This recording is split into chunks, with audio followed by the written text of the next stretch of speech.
Regardons quelques exemples très concrets. Je vais les prononcer. Knife, no, knee.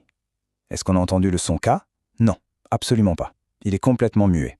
C'est la première règle qu'on va décortiquer. La règle, elle est hyper simple. Quand un mot commence par KN, on oublie le K, on attaque directement la prononciation avec le son du N. C'est une super astuce à garder en tête. Et dans une phrase, ça sonne comment? Écoutons. I use a knife to cook.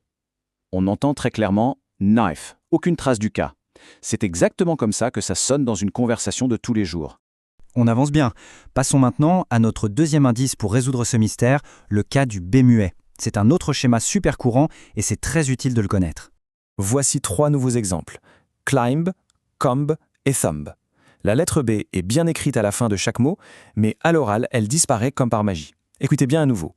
Climb, comb, thumb. On n'entend que le son M. Donc la règle est très directe. Si un mot se termine par la combinaison MB, alors le B devient muet, on ne prononce que le M, c'est aussi simple que ça. Et pour mettre ça en situation, dans une phrase du quotidien, ça donne I climb the stairs every day.